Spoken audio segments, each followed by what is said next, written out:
Crónicas del Antropoceno, la época humana y sus consecuencias, narrada en tiempo real.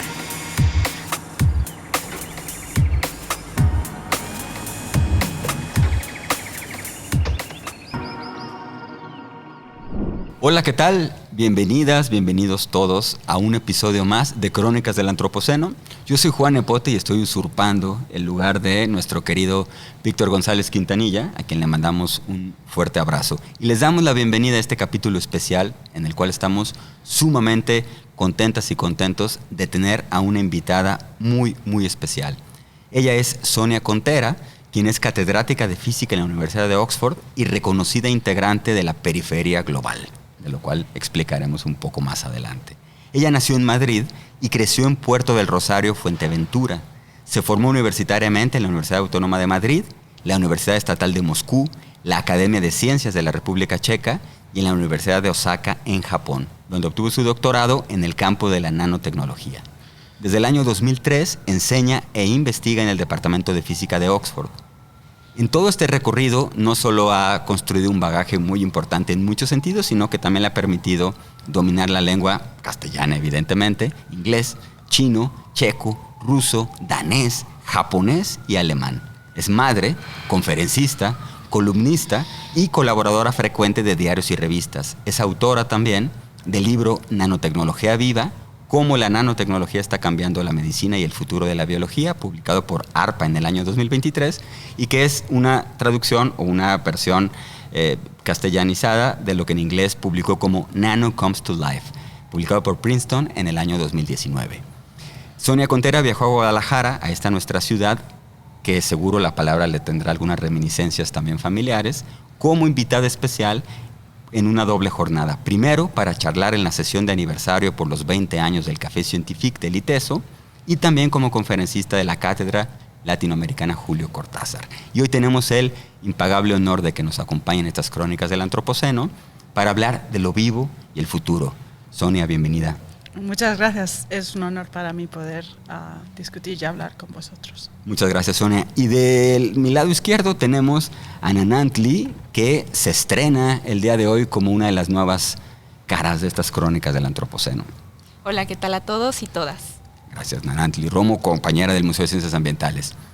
Nos gustaría empezar, Sonia, con algo que solemos hacer con muchas de las invitadas y los invitados.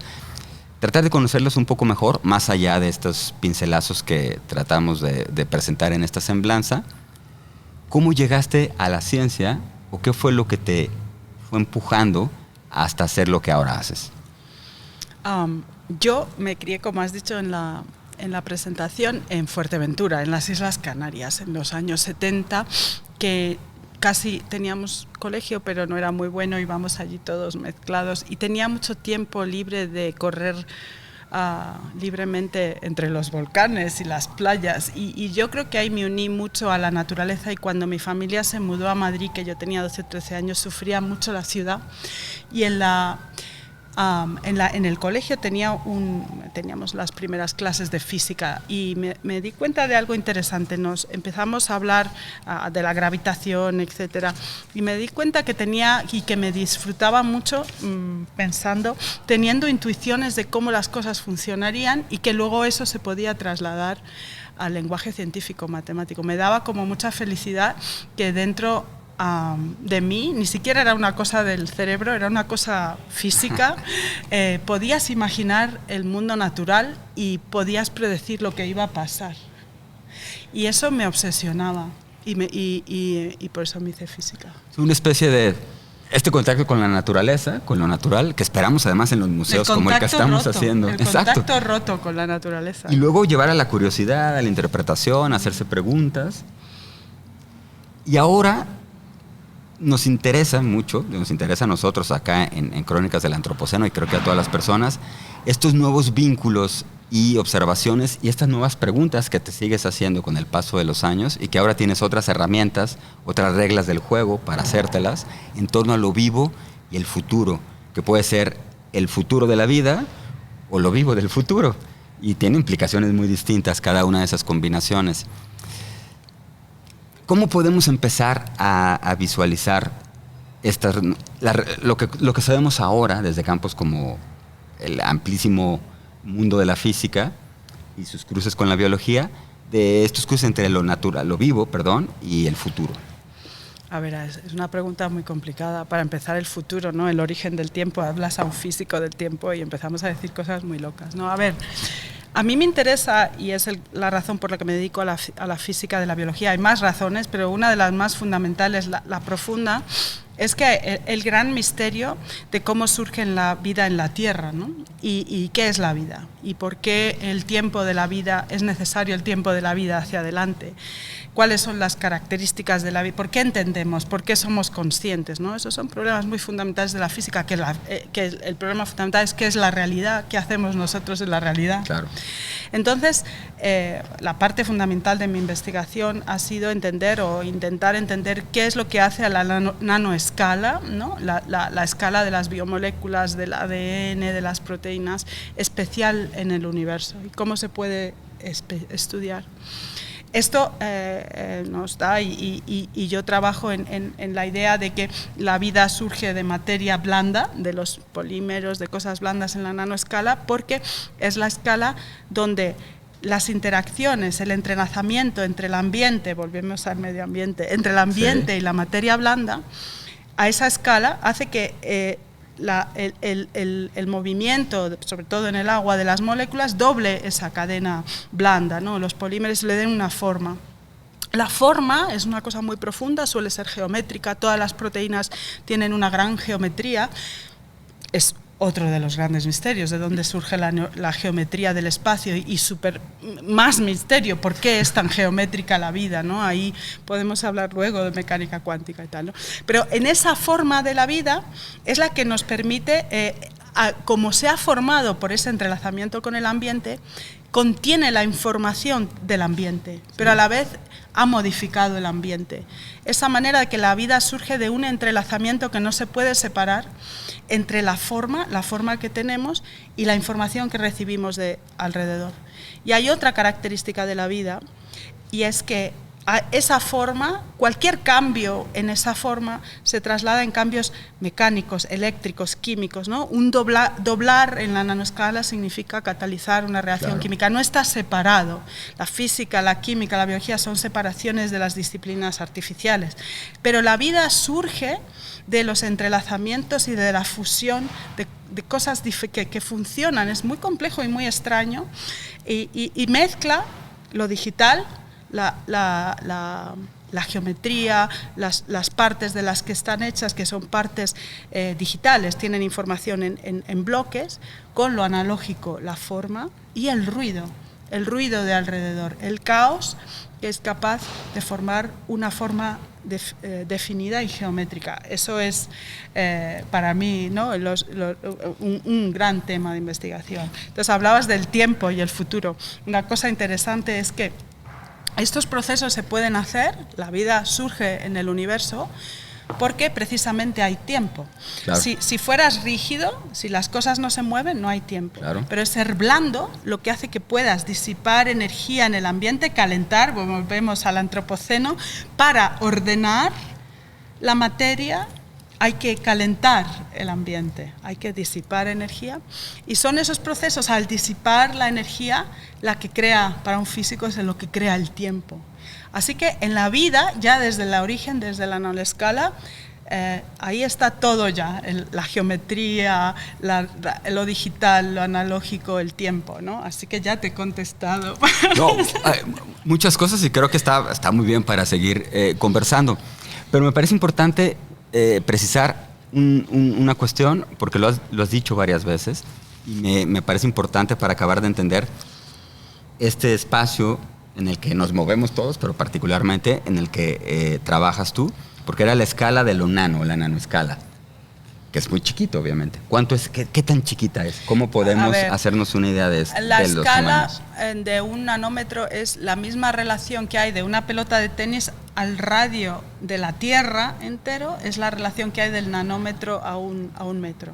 ¿Y cómo trabajas tú en la pelotita de tenis. La pelotita de tenis tan pequeña, bueno, pues eso fue desde principios del siglo pasado, mediados del siglo pasado, fue desde que se llegaron a los átomos, era una de las grandes retos que tenía la ciencia, y se empieza a lograr en los años 80 del siglo pasado, cuando se inventan las microscopías de barrido, la microscopía de efecto túnel, la microscopía de fuerza atómica, en la que yo soy especialista. Estas microscopías no usan luz, no usan ondas, no son microscopios, sino que usan el principio que usamos nosotros con los dedos, ¿no? Como es un poco ir a ciegas, como los ciegos van con un bastoncito mirando lo que hay alrededor y saben todo lo que hay. Pues nuestros microscopios son microscopios mecánicos, tenemos un nanodedo, una punta fina que somos capaces en nuestro microscopio en realidad es una especie de intercara entre el mundo nano de la punta y el observador, y ahí desarrollas un sentido del nano usando, yo lo he hecho tanto que es como cuando no lo hago a menudo lo echo de menos. Es muy difícil porque es muy difícil desarrollar el sentido de tocar, ser capaz en líquido, podemos ver ver los movimientos de las proteínas, de ver la estructura del DNA, de ver las rotaciones, los movimientos, cómo las proteínas andan, rotan. No son los dibujos de los bioquímicos en el libro, no, es movimiento, es crear del caos el movimiento en una dirección. Es para, si alguien tiene inquietudes filosóficas, es increíble, ¿no? ¿Cómo es posible crear la realidad a través de la nanoescala? Suena casi como hasta artístico, ¿no? O sea, es toda una labor artística. En la ciencia la gente se piensa que es una actividad muy racional, y para algunos lo es, pero nos basamos mucho en la intuición, en crear intuiciones, porque en la realidad es muy difícil, la realidad es infinita, ¿no? Es muy difícil saber que lo que yo estoy haciendo vaya a funcionar o no vaya a funcionar. Entonces necesitas crear una intuición correcta, hablamos los físicos siempre, ¿no? De que yo voy a gastar mi tiempo en algo que realmente tenga sentido, ¿no? Y qué es lo que tiene sentido es una cosa muy difícil de encontrar. Los artistas hacen mucho esto, es la cosa de un buen artista te revela algo de la realidad nuevo, que no se sabía antes de este artista, y ellos lo hacen por estos procesos muy profundos de intuición. Intuyen, ven, sienten, es procesos analógicos, no digitales. Entonces los científicos también usamos esto, claro. Tienes que usar, es lo que hacemos los experimentalistas, pues yo soy experimentalista, haces los experimentos y a partir del experimento creas esas intuiciones, y ahí sí, ahí ya creas las teorías, empiezas a probar esas teorías, pero hace falta mucha intuición. Y en estos otros cruces entre razonamiento, intuición, enfoques que parecerían contradictorios o no, uno de los temas que abordaste en tu visita acá a Guadalajara, o una de las palabras que aparecían ahí flotando, era inteligencia artificial, que además está muy presente en todas las conversaciones. Entonces, para seguir nuestras propias intuiciones y jugar un poco con ello, Nana tuvo la genial idea de solicitarle a una inteligencia artificial que nos ayudara a elaborar unas preguntas para ti. Entonces, mira, tenemos por aquí algunas de ellas. Sí, justo le pedimos a esta inteligencia artificial que lo hiciera de manera sencilla, que fueran preguntas muy claras y objetivas, ¿no? Porque primero le dices, oye, aviéntame 10 preguntas. No, hombre, se fue a toda tu investigación. Eran preguntas muy complicadas. Entonces pedimos para un público que no conocía de lo nano. Y de las que más me llamaron la atención fue justo esta que dice, o que nos explica, cómo está lo nano en nuestra vida cotidiana. O sea, un mortal completo desconocedor de la nanotecnología, ¿dónde encuentras lo nano? Bueno, lo nano, estamos hechos de nano, lo que he empezado antes, ¿no? La vida surge en la Tierra a la escala nanométrica, todos nuestros bloques de construcción están hechos a la escala nanométrica, la proteína, todo es nano.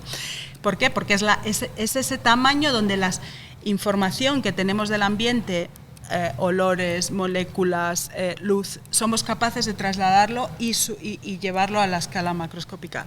Luego hay nano en el ambiente, siempre ha habido nanopartículas, y en la leche tiene nanopartículas, y nano artificial empieza a haber cada vez más. Por ejemplo, hemos estado hablando antes de teléfonos móviles, de celulares, ¿no?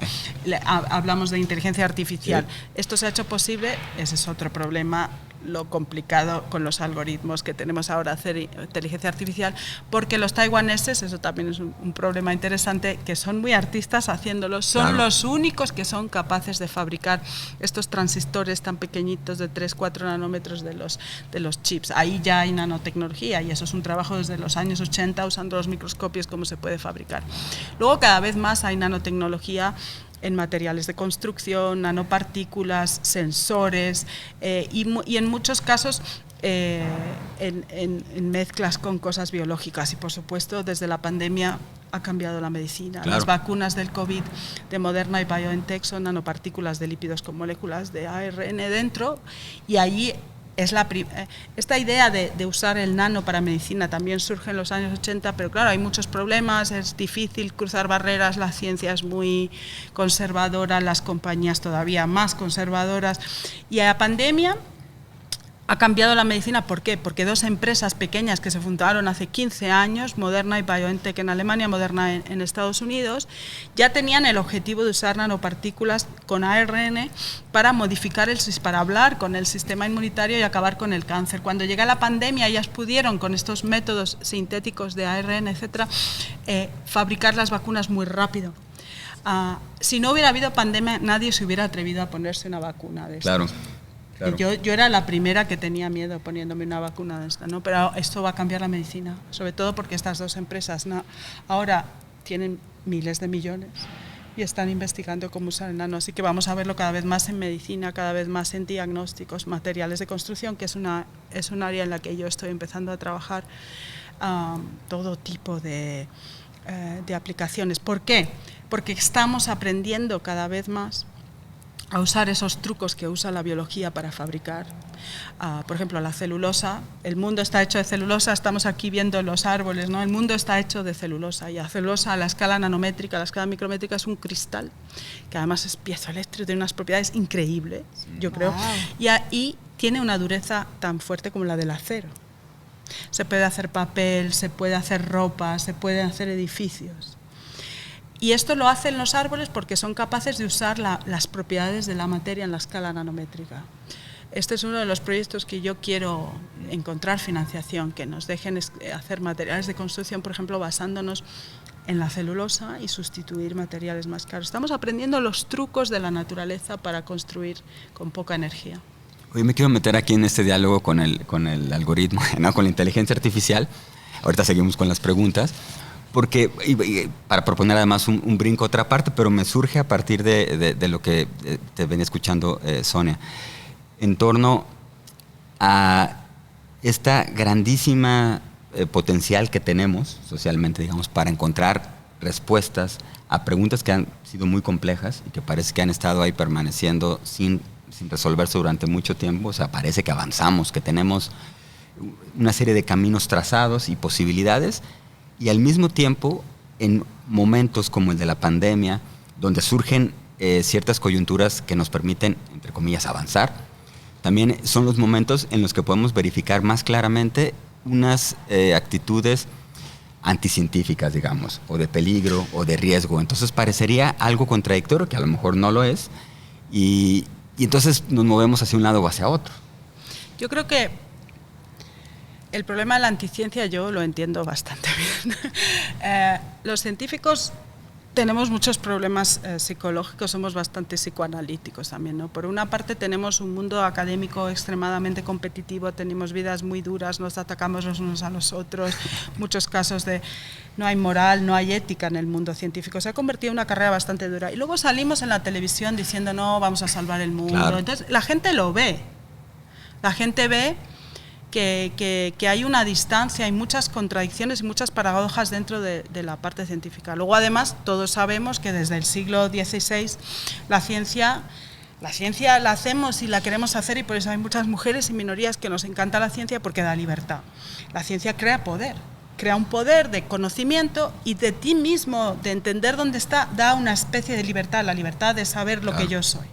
Pero todos sabemos también que ese poder normalmente no se canaliza para mejorar las democracias, sobre todo en los últimos 20 años, sino para el sistema utilitario, crear más dinero. Está todo muy complicado. Entonces, claro, la gente ve que no tiene ningún acceso a este poder, al poder de la ciencia, y que no está claro que el poder de la ciencia vaya a mejorar nuestras vidas.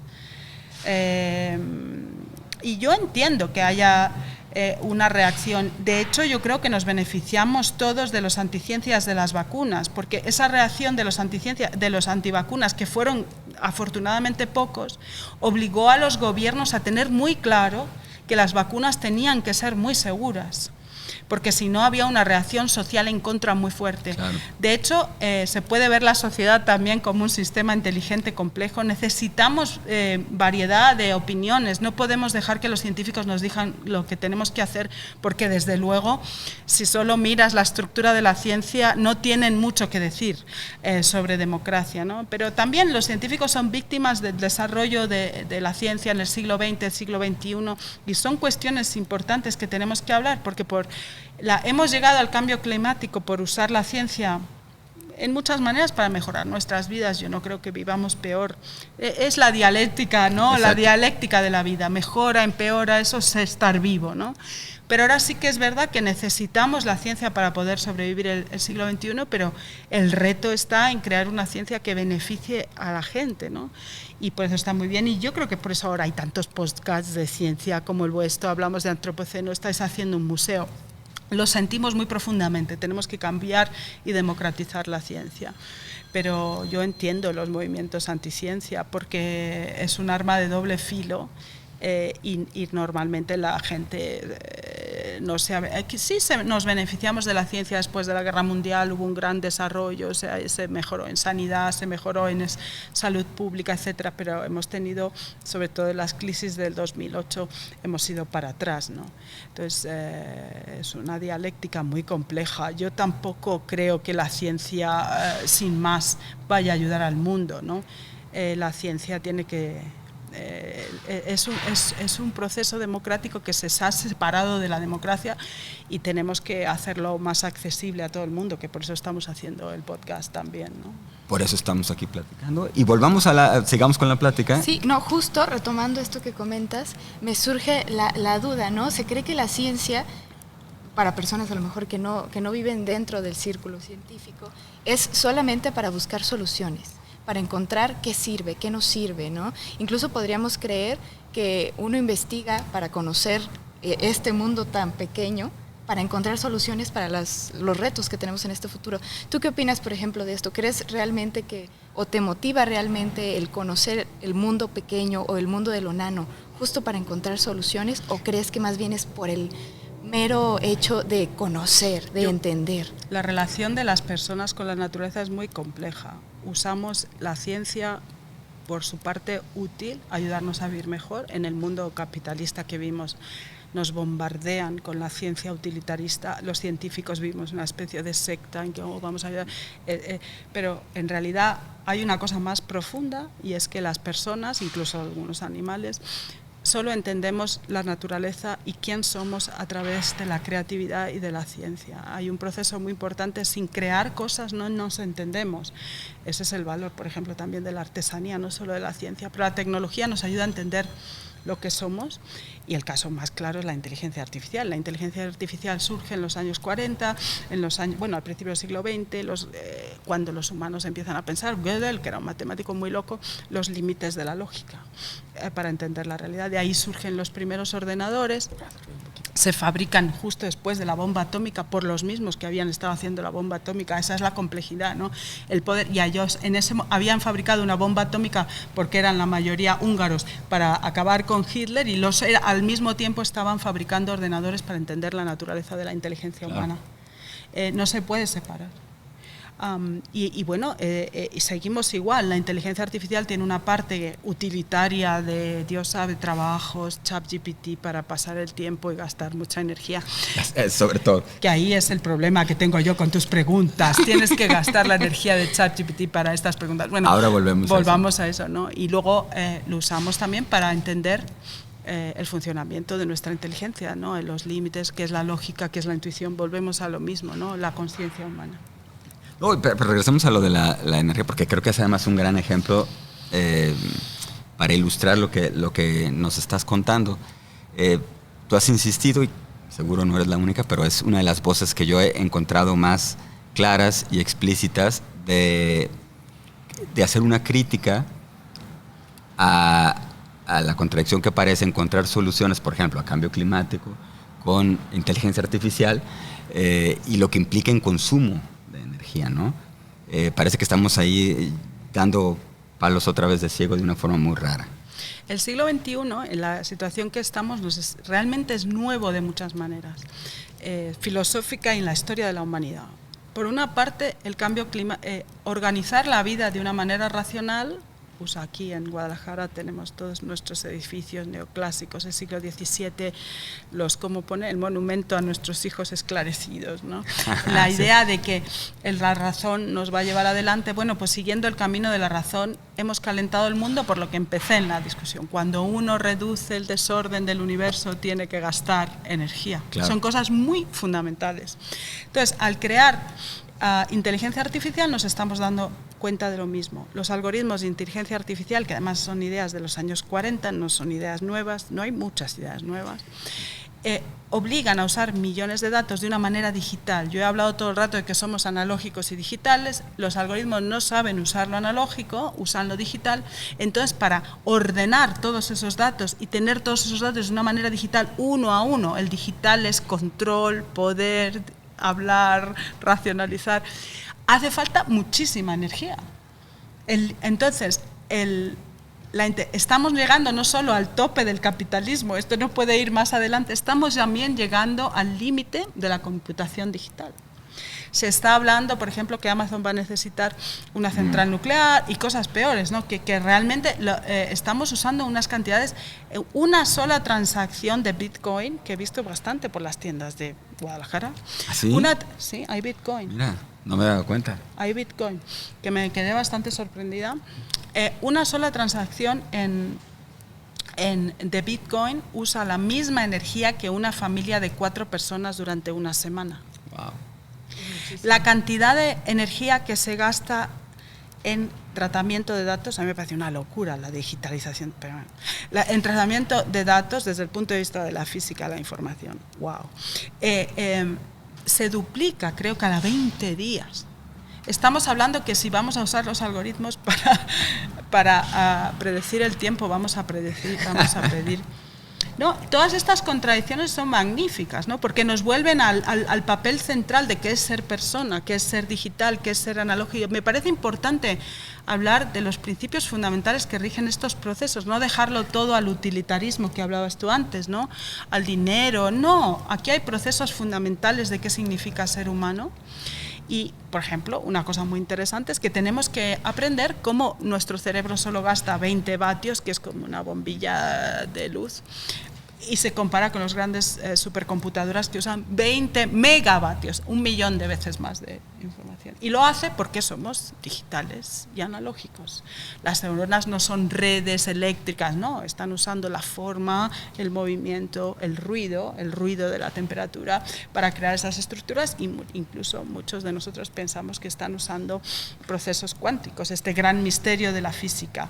O sea, cuando los físicos hablamos de grandes misterios, a la mayoría de los físicos les gusta solo hablar con físicos, pero no, son grandes misterios que en el fondo luego afectan cómo nos relacionamos como planeta con el universo, y yo creo que eso es importante, poner la perspectiva de la física, ¿no? Entonces la mecánica cuántica, uno de los grandes problemas de la física es como el mundo cuántico que no es continuo, que es tan extraño, que dos cosas en dos partes del universo pueden estar relacionadas, cómo salta al mundo de nuestra percepción, ¿no?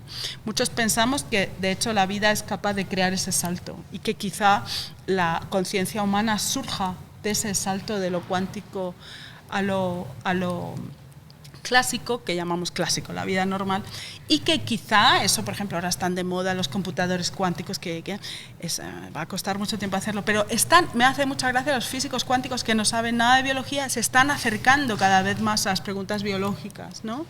Y ahí otra vez un problema muy interesante, ¿no? Son problemas muy fundamentales de la realidad, pero que sí, que tienen la capacidad de transformar, por ejemplo, nuestro uso de energía, nuestra supervivencia en el siglo XXI.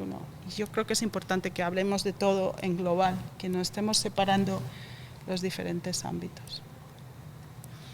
Híjole, esto es fascinante, la verdad. O sea, solo, digo, nos deja como el mensaje de que al final no hay barreras entre los conocimientos, o sea, no hay paredes, a lo mejor hay puertas, ¿no? De uno brincas a otro. Y justo ahorita que mencionan de lo cuántico, recuerdo, nada más traigo como comentario, que en la biblioteca que tenemos justo aquí abajo, hay un libro que habla de la muerte, y dentro de su título venía la resurrección cuántica, ¿no? Justo bueno. como hablan de la muerte y cómo podríamos De esto trascender. podemos hablar, esto es muy interesante. Me interesa mucho el tema de la resurrección en la ciencia. No es interesante porque tiene unas grandes conexiones con lo que está, muchas de las ideologías que usan en el Silicon Valley, todos estos tipo Elon Musk que quieren ir a Marte y se me ha olvidado el nombre, hay un mexicano muy importante que es el que ha trasladado todas estas ideologías que vienen del siglo XIX, los teólogos rusos, ortodoxos, en el siglo XIX empiezan a ver la gran transformación de Rusia, sobre todo la racionalización de la vida, ¿no? Y había un señor que se llamaba Fyodorov, que es digno de verse, hay un documental en YouTube que yo recomiendo, que estaba muy loco, pero era muy listo, y empezó a decir que no, que era amigo de Dostoyevsky, de Tolstoy, súper influyente. Empezó a pensar que, claro, bueno, a ver, desde una perspectiva cristiana, que es interesante, la ciencia lo que nos ayudaba era realizar las promesas de Dios, que era a la resurrección de las almas, y que para eso parte, ¿no? El Vaskresение ruso, ¿no? Es una parte muy importante de la cultura rusa, la resurrección, y que para eso necesitábamos conservar los cuerpos, que estamos hablando de la criogenización, ya se les ocurrió entonces, y crear naves espaciales para llevar a las personas, porque íbamos a ser tantos cuando empecemos a resucitar a la gente, a otros países. Entonces yo encontré esta historia porque estaba dando clases de física, hay que dar clases de primero de física, ¿no? Y había un ruso que se llamaba Tsiolkovsky en el siglo XIX que hizo las famosas ecuaciones del cohete, the rocket equation, ¿no? Que eran muy famosas y que son las que usó la NASA para ir a la Luna la primera vez. Y es que yo decía, ¿qué hace el señor Tsiolkovsky en el siglo XIX haciendo las ecuaciones? Bueno, pues porque habló con el señor teólogo Fyodorov y dijo, bueno, pues si hay que ir a la Luna, calculemos cómo le hacemos. Vamos a ver cómo lo hacemos, ¿no? Y este pobre hombre lo mandaron al Gulag, cosas terribles, y al volver ya después se dedicó a esto. Y estas ideas empiezan la idea de la longevidad, de la investigación de la longevidad. Y no solo salen de ahí, el Myasnykov, que era un ucraniano, empieza toda la investigación que ahora está tan de moda de los probióticos. Yo esto me enteré en Japón. En Japón hay un probiótico que se llama, que está en muchos países, Yakurto. Claro. Esta idea del Yakult, viene de Myasnykov, tenía un hermano que era anarquista, llegó a Japón también en el siglo XIX y empiezan a hablar de cómo mejorar la longevidad a través de los probióticos. O sea, el mundo es mucho más interesante de lo que parece. Y estas ideas llegan a través de un ucraniano, que no me acuerdo, a California. Ya hay un mexicano, que no soy capaz de recordar el nombre ahora, yo creo que sigue vivo, si no se ha muerto hace poco, con nombre vasco. Y este desarrolló estas ideas. Y ahora cuando vemos a Elon Musk yendo a Marte, todos estos que quieren vivir para siempre y todo esto, están bebiendo de las ideas de los ortodoxos rusos del siglo XIX. Así que el mundo es mucho más interesante de lo que parece y ideas que nos parecen a nosotros muy nuevas no lo son. Y vienen desde hace muchísimo tiempo. Quizá el ruso seguro que se las inventó de otro sitio, ¿no? El primer artículo de cibernética lo hace Bigelow, que fue el que hizo el primer ordenador con von Neumann, y el primer autor de ese paper, Wiener, el tercer autor, y el primer autor es mexicano, Arturo es Rosenblatt. Sí. Que estuvo a punto de convencer a Wiener que se viniera acá. No, se venía pero a ya va a UNAM. Vivir ya. Bueno, porque también eran las épocas aquellas de las guerras que estaba la cosa muy complicada y México estaba eso muy ayudaba. atractivo. Entonces, no, aquí venía todo el mundo. Pero bueno, él tenía un puesto en Harvard y luego desde la UNAM organizaba las primeras muchas conferencias de cibernética. Ahora, en este escenario, ya vamos a ir cerrando esta conversación que podría ser infinita con Sonia, con Tere. Claro. Entonces, la vamos a invitar a que regrese y no se vaya a Guadalajara nunca, porque además lleva en el corazón a Guadalajara, a la otra Guadalajara, A también Guadalajara, a esta. Mi familia es de la Guadalajara, Española. Así que ahora se va a llevar también la de acá. A mí me gustaría ir cerrando con otro elemento importante que está muy presente en tu obra, en lo que haces, en lo que publicas, en lo que presentas también en espacios, digamos, de debate público, que podría ser el papel de la mujer, de las mujeres, en lo vivo y el futuro, en el campo de la investigación, porque creo que hay mucho todavía pendiente también por entender y por hacer allí. Y creo que también en los otros ámbitos y en la gente que escucha este podcast y que nos interesa la ciencia, no podemos olvidar las deudas pendientes que hay en ese aspecto, lo necesario que haya que hacer. Y me parece elocuente encontrar a alguien, como es tu caso, que con un enorme talento e inteligencia ha hecho una trayectoria ejemplar, pero también en un mundo que es muy difícil para ser una mujer que viene de la periferia, como decíamos. Una mujer de la periferia, porque no vengo ni de un país anglosajón, ni de lo que llamaba Rhodes los países nórdicos, ¿no? Las razas nórdicas llamaba, era todavía peor. No, y además, pues yo vengo de una familia humilde, mi madre ni siquiera fue al colegio. Sí, bueno, claro, pienso mucho de por qué, por ejemplo, yo me dedico tanto a la divulgación, porque hago cosas diferentes, pues porque no encajo, yo no encajo, la mayoría de mis colegas vienen de familias de clase media alta, con trayectorias muy lineales, todos han ido a la Universidad de Cambridge o la de París y luego han ido a Harvard, yo me fui a Moscú, ¿no? Que también enseña que las cosas, sí, tienes ideas diferentes, sí, antes hablaba del problema de la ciencia tan poco ética, tan poco diversa. Esto viene del poder que genera. Claro. Genera poder y entonces, claro, son las clases con más poder las que le dan prestigio a esto, ¿no? Es verdad que cada vez ganamos menos los científicos y son carreras menos prestigiosas y yo creo que también por eso se ve mejor que haya mujeres en la ciencia, porque ya no es una carrera deseable. Y se nos paga menos, etcétera. Pero bueno, más que mujeres, yo creo que lo importante es tener diversidad, ¿no? ¿Por qué? Es problemático también solo de las mujeres. Tenemos mujeres que se las encumbran mucho, pero si luego miras sus currículos, vienes de familias muy privilegiadas y hay hombres con mucho talento que lo ven, que dicen simplemente porque es mujer y no, tampoco por ser mujer, es porque es privilegiada, ¿no? Es todo muy complicado, la sociedad es muy complicada y los cambios son muy difíciles, diversificar es muy complejo, luego acabamos siempre en batallas ideológicas y políticas, pero claro, para mí fundamental, si te gusta la ciencia, ¿por qué no vas a poder ganarte la vida con eso? ¿Por qué si eres mujer no tienes acceso a este tipo de cosas, ¿no? Yo estudié la carrera en Japón en el que una mujer con doctorado no se puede casar, los hombres, esto pasa en muchos sitios, ¿no?